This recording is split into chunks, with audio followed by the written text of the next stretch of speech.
Hello and welcome to our lecture on strategy formation.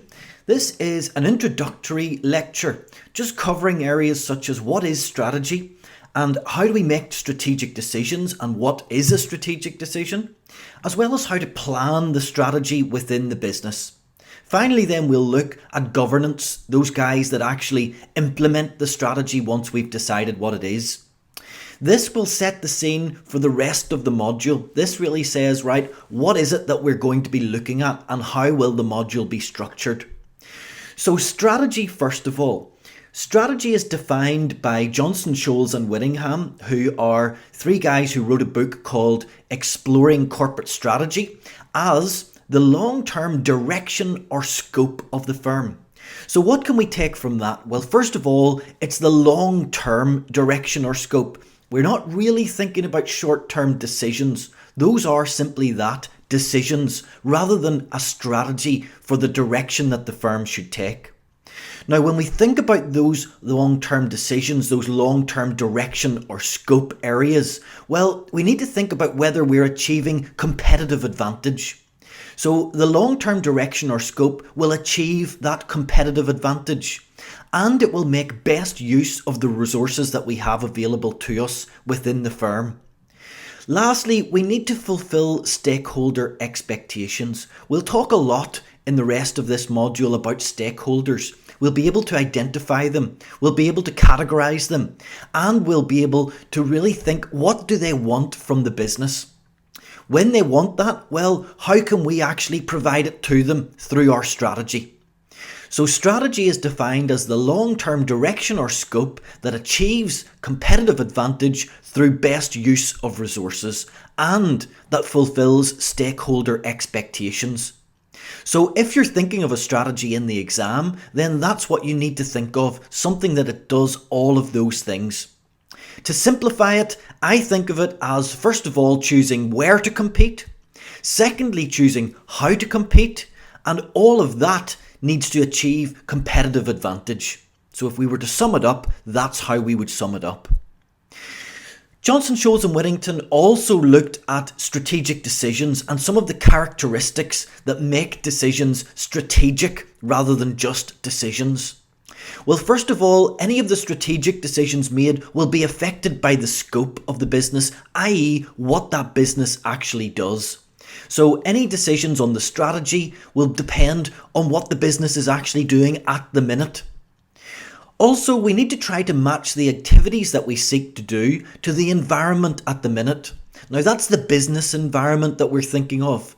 Is the industry that we're in decline? Should we be looking at new industries, new markets?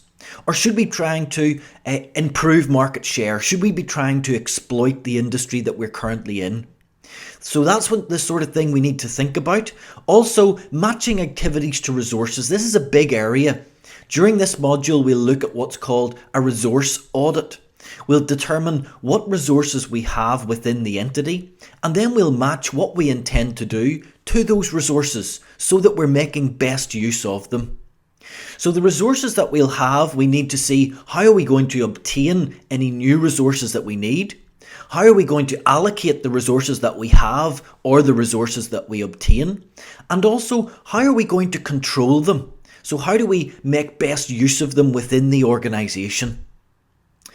Also, we need to think about the operational effects of our strategy. So although strategy will be set at a high level, we'll also need to think about the other areas of the business, those areas of the business that have to actually implement the strategy that we set from the top. We also need to manage stakeholder expectations. As I mentioned, we'll be looking in detail at stakeholders. We need to understand who the stakeholders are and what they expect from the business, and ultimately how best we can provide those expectations for them. So remember, strategic decisions will determine the long-term direction of the firm. We're not so much thinking about short-term decisions, we're thinking about overall scope and direction. Where are we going over the long term as a business? The next area we need to be aware of is planning our strategy. So again, thinking of Johnson, Scholes and Whittington, they talked about 3 steps in planning the corporate strategy. And those 3 steps really are the 3 things that we look at throughout this module. So we break it down step by step. The first area is strategic analysis. This is really asking, where are we at the moment? So in strategic analysis, we can look at the external environment. We can look at that area that's outside the business, the industry, for example, or simply the overall economy. In that external environment will be opportunities and threats.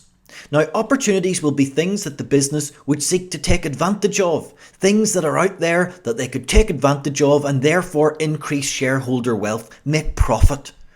However, out there as well in the external environment will be threats. Now, this could be competitors, it could be changes in legislation, it could even be regulations in your own industry that may be changes. So if those are changing, that will be a threat to the organisation, and the organisation will need to think, how are we going to deal with those threats? Looking at the internal environment, well, internally to the organisation, there will be strengths and weaknesses. Perhaps your strengths are your staff. Maybe you've got fantastic staff that give you something that other businesses don't have. But there could be weaknesses as well. For example, there could be weak internal controls that could lead to fraud or error. So we need to deal with those as a business when we're thinking about our corporate strategy. Analysing these strengths, weaknesses, opportunities and threats is called a SWOT analysis, with the SW referring to the strengths and weaknesses, OT, opportunities and threats. So we need to know that opportunities and threats are external to the organisation, strengths and weaknesses are internal. And what we want to do is match those up. We want to match the opportunities to the strengths that we have within the firm, because we can then take best advantage of those opportunities. But we also want to look at those threats and make sure that those don't align with any of our weaknesses, because that could spell disaster for the organisation. So we need to undertake an analysis to actually evaluate where we are with those, and that's the first step in setting a strategy, strategic analysis. You may also want to understand who your stakeholders are. We'll look at this throughout the module. Your stakeholders will be those who have a legitimate interest in the business, and we need to keep them happy. So we need to decide who they are and what they want. We'll also conduct a gap analysis. Now, this is looking at the performance of the organisation. We're looking at the desired performance compared to the expected performance. If there's a gap between the two, if we don't expect to do what we would like to do, well then we need to try to close that gap. But at this stage in strategic analysis, we're only trying to identify whether a gap exists. So once we've undertaken a strategic analysis within the firm, we can then decide what our strategic choices are. So those strategic choices should close any of the gaps that we've identified. We should close that gap between desired and expected performance. It also needs to fit in with our competitive strategy. We need to look at our competitors and make sure that our strategy can deal with them. It needs to give us a direction for our growth, and it needs to determine what type of growth we expect, organic growth, mergers and acquisitions. All of these we'll look at throughout this module. So once we've undertaken step 1 and 2, strategic analysis and strategic choice, we can then move on to strategic implementation. So once we've identified the strategic choices and decided what we're going to do, we simply need to implement it. So for that, we'll need plans and budgets, we'll need to set key performance indicators, and we'll need to control how that strategy is implemented. And we'll look at all of those throughout the module. So this is a very useful way to think about strategy and to break down the different elements that we'll be looking at. Strategic analysis, where are we? Strategic choice, what could we do? Strategic implementation, implementing what we've chosen to do. So when we're looking at planning for our strategy, there are some different ways we could do it. We could undertake a rational model for strategy. Now that would be planning our strategy step by step. Now that would follow some sort of framework, a set framework like Johnson, Scholes and Whittington, strategic analysis, strategic choice and implementation. And that would mean that we have a very step-by-step approach to setting and following through with our strategy. However, we need to be aware that there are some problems with that. So, for example, how do we set that corporate strategy given that we need accurate forecasting to do it?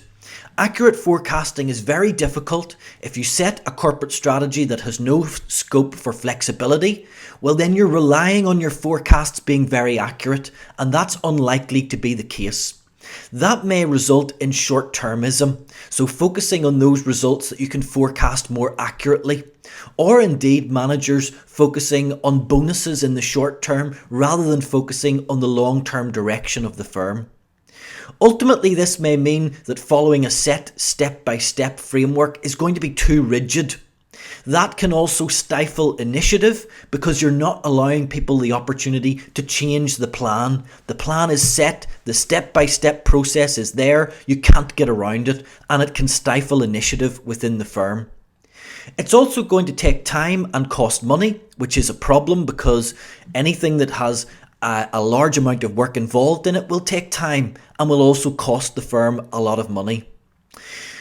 It may also be seen as a security blanket. Sometimes if a firm sets a plan, a very rigid plan that it's going to stick to, things happen outside the plan and they think, well, no, we're going to just stick to this no matter what. So that can be a problem for the firm in the long term as well.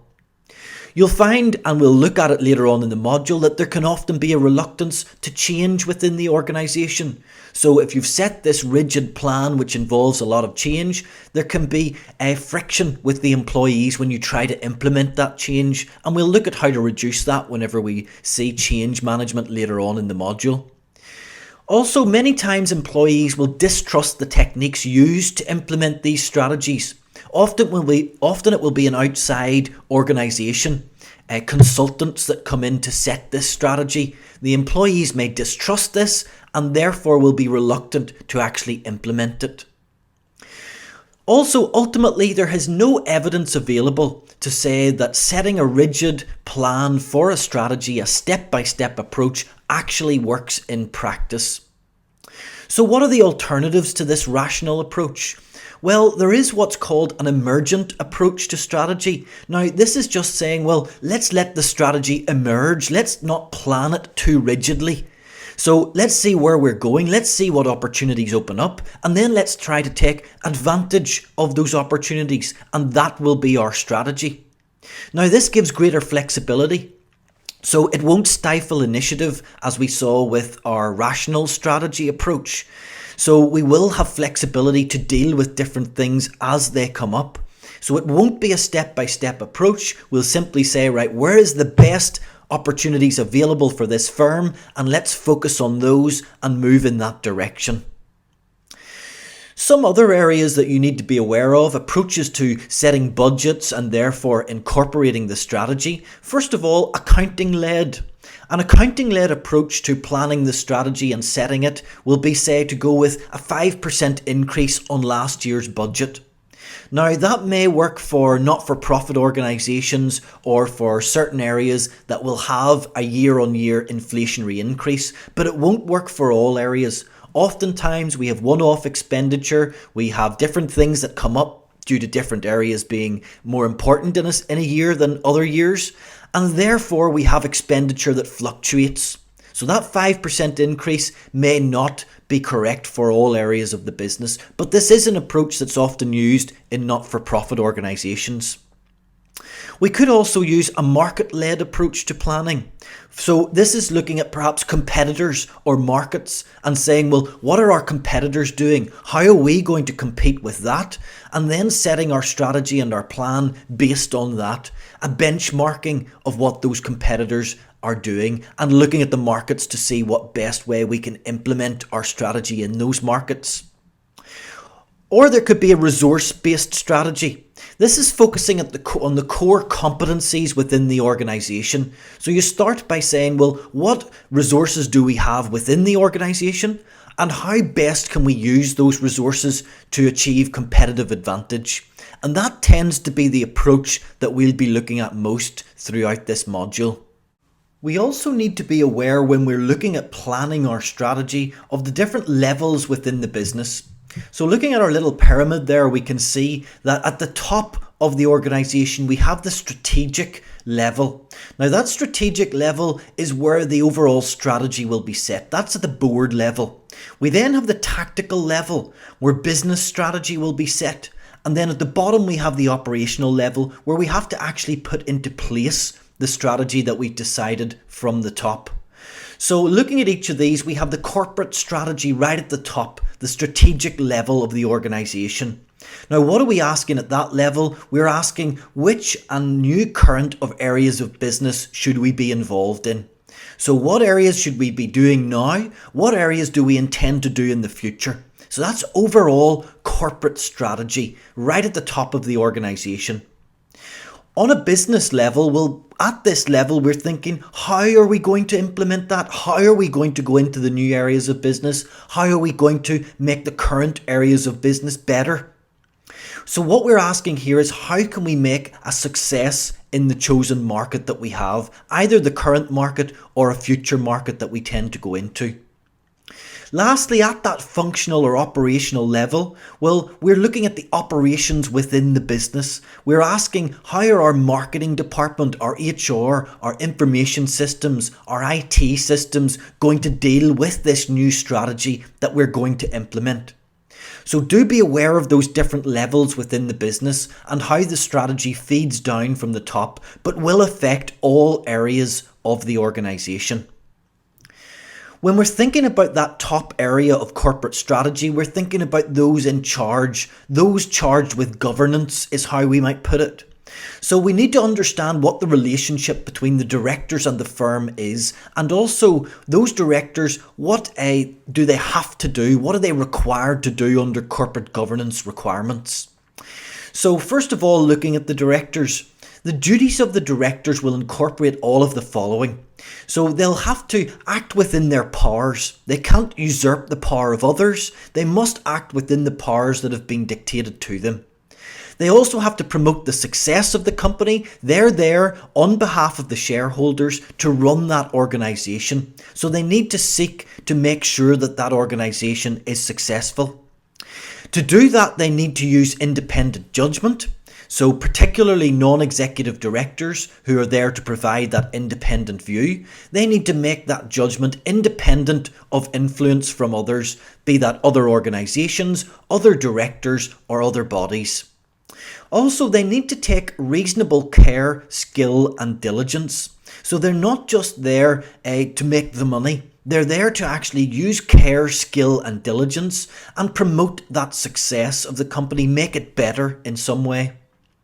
They must avoid conflicts of interest. That's very important. So they shouldn't have, for example, related party transactions. If they have several directorships with other organisations, they'll need to declare those interests.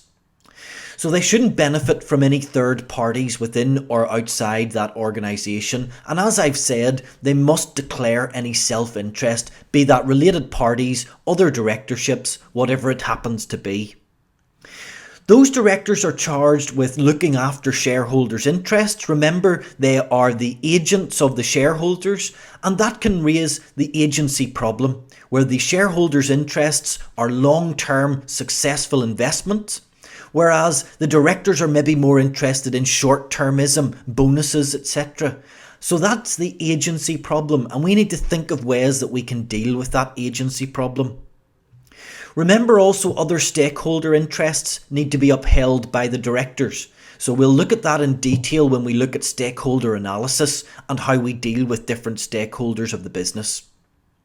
So remember, we can split our directors between our executive and non-executive directors. First of all, looking at executive directors, these are the guys that make the decisions. They do the day-to-day workings of the business and deal with that.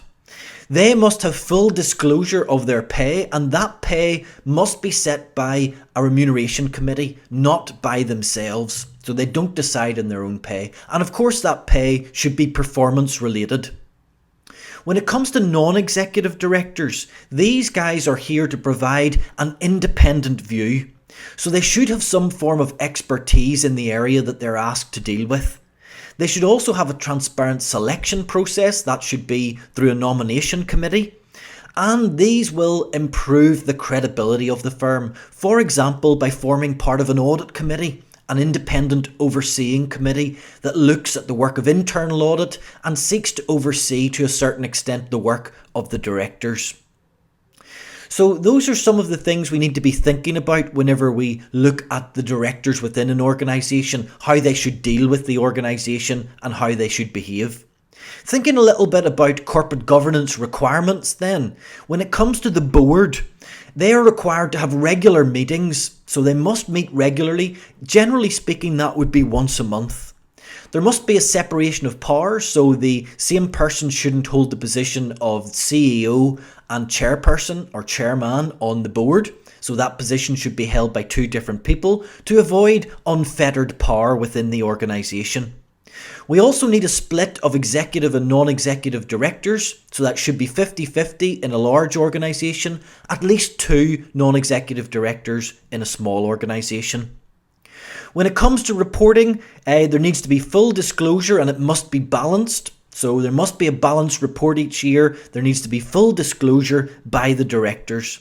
The directors should also publish each year in the annual report a statement of responsibility. All of the areas will be detailed in there that they take responsibility for and information that they should provide to the shareholders.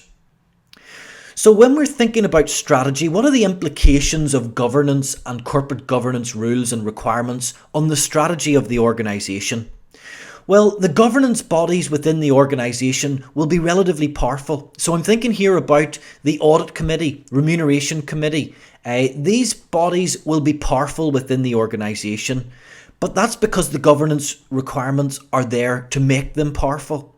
It's to avoid risk, to try and reduce the risk to shareholders of the directors misusing their power, for example.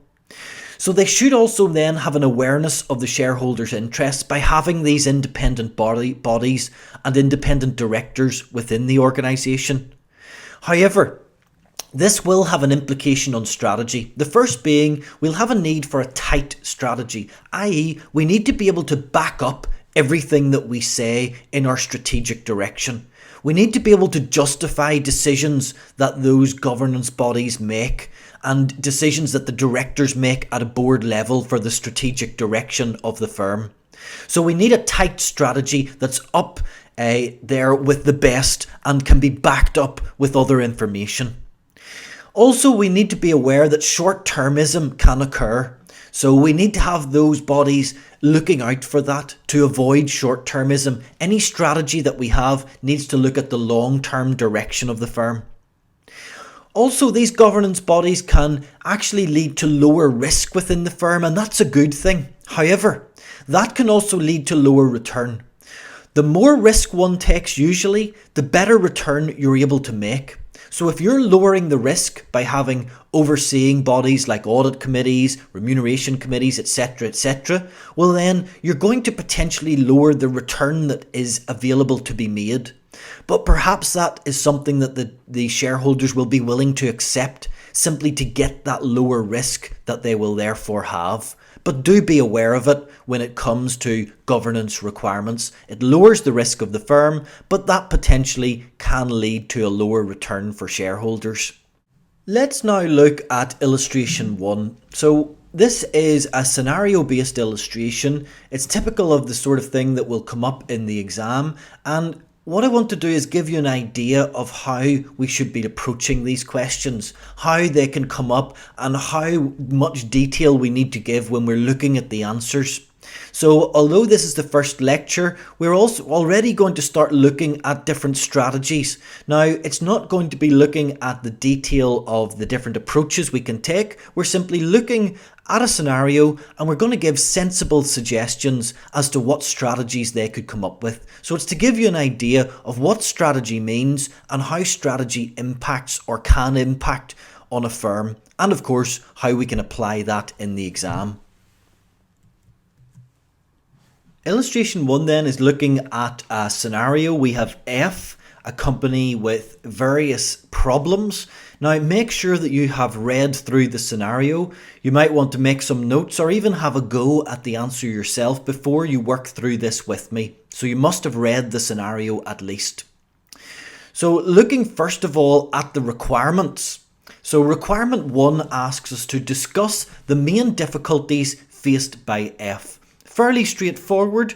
Just make sure that we've identified what the verb is here. So it's to discuss the main difficulties, and that's going to tell us how many marks we're going to get for the points that we actually have to make. So that also tells us how much do we need to write for each point we make.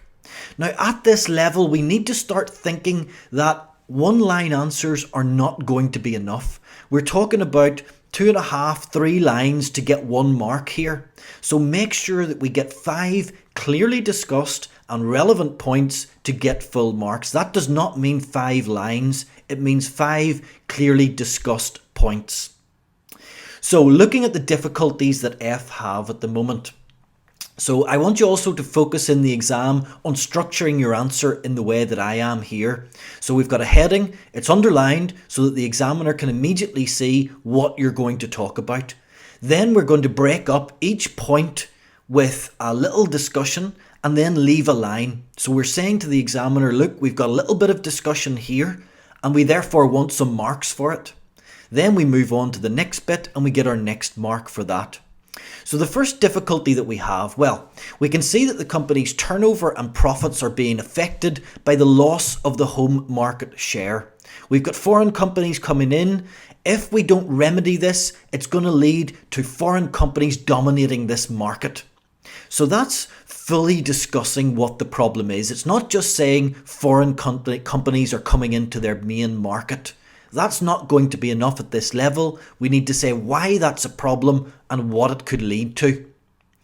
The next difficulty is that we can see that effectively there's a price war going on here in the market for beer crates. Now that market for beer crates is particularly important to F. It's their main market. It's the one that gives them the most of their turnover and profit. So that's going to be a very damaging state of affairs since that sale of beer crates constitutes a large part of its business. So that's the next difficulty. The difficulty and why it's a difficulty. That's what discuss means. Also, the company has problem with labour relations and working practices. This will be affecting efficiency in production processes and therefore profitability. So unless this is resolved, it won't be possible to remedy some of the other difficulties that they face. So again, we're fully discussing it. We're not just saying what the problem is. We're saying why it's a problem, what might the implications of that problem be. Also, we can see that the research and development department is dysfunctional. So the developments that they have aren't achieving commercial success. Research and development is very high cost, and if you're not getting positive impact, well then that is going to be a problem. So although there are existing prospects, past performance suggests that these will not come to the market unless changes are made to the department. So they need to look at that research and development department and think, how can we change it? How can we make it better? So that's the next difficulty. The last difficulty is that they have this problem with their institutional shareholders. They obviously haven't informed them fully of what's happening within the organisation and how it's affecting its operations. So although this doesn't have an immediate effect on profitability, that's going to make it harder for them to make or where necessary fund changes to remedy the difficulties. Because if we don't inform the shareholders, they're less likely to support us when we try to do things to remedy difficulties that we face. So those are the difficulties faced. I want you to focus here more on the structure of the answer and how much we're writing for each one. So we're thinking use a line and then a heading to start off to say what we're going to talk about. And then for each discussion, we're going to discuss it over several lines of writing, leaving a line between each little discussion so that we're identifying to the examiner exactly where we want our marks. So that was part A. When we're looking at part B then, requirement 2, it asks us to identify and evaluate alternative strategies that F could adopt to address its difficulties and recommend those that are most appropriate. So what we need to do when we get a requirement like this is to break it down. So there are 2 requirements initially. We need to identify and evaluate alternative strategies that F could adopt. So we need to identify the potential strategy and then evaluate it, i.e. say if it's going to work or how it will work. Then we need to recommend those that are most appropriate. Remember, we're looking for a detailed discussion of a select number of good suggestions here. We're not going to come up with maybe 10 one-line strategies. They could do this, they could do that. At this level, we need to think in more detail and give more information to the examiner to fully discuss each point that we're looking at. That's what they're looking for at this sort of level. So when we're thinking about part 2, the first strategy we could come up with would be to reduce the price of the beer crates. So we're going to look really at each of the difficulties that the business is facing. And we're going to say, well, what could we do to deal with it? So that's what a strategy is. It's looking at how the business is running at the minute, what problems there are. Well, let's get a strategy for dealing with those problems. So strategy 1, reduce the price of your beer crates. Now, the explanation of that will be that the foreign competitors are currently undercutting F in the price of these beer crates. Therefore, they could reduce the prices to compete with them.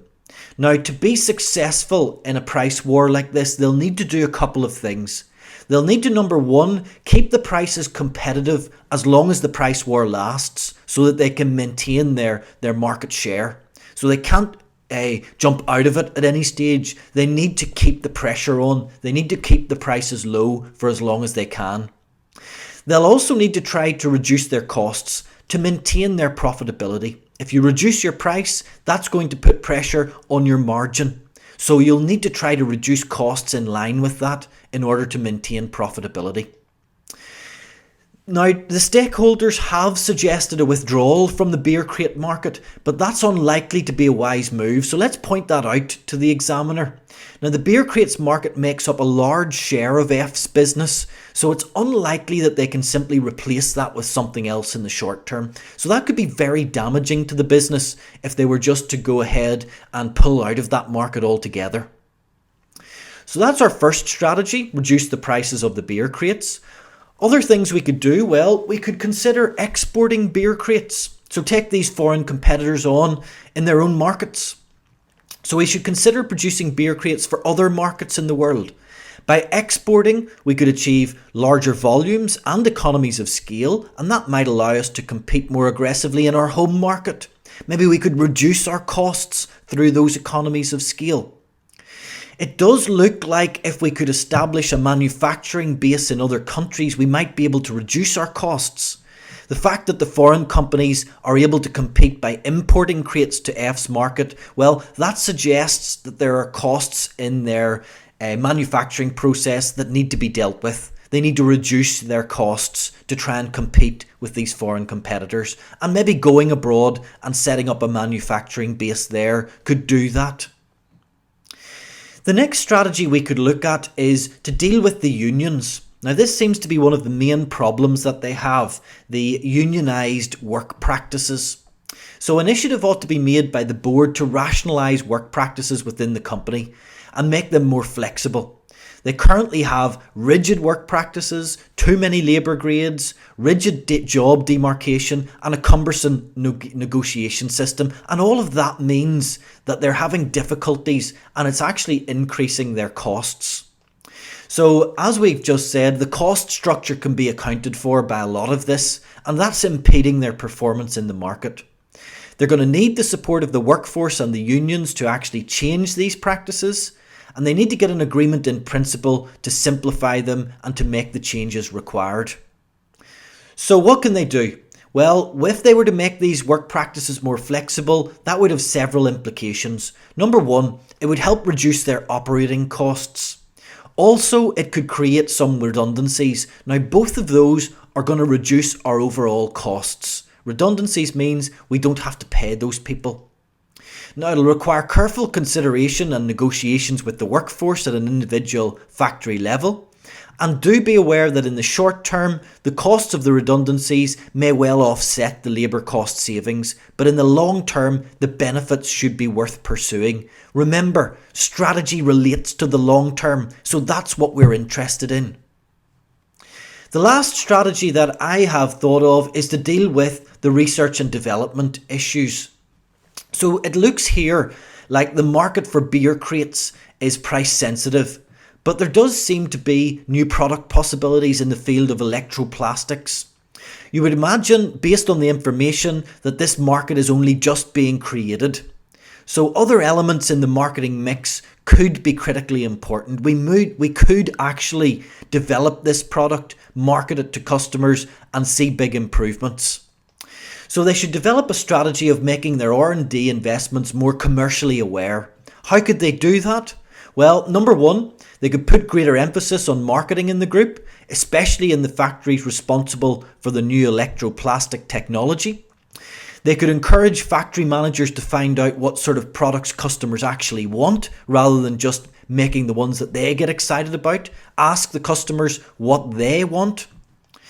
You could also require your research and development department to invest the bulk of its funds into projects selected by the operating factories.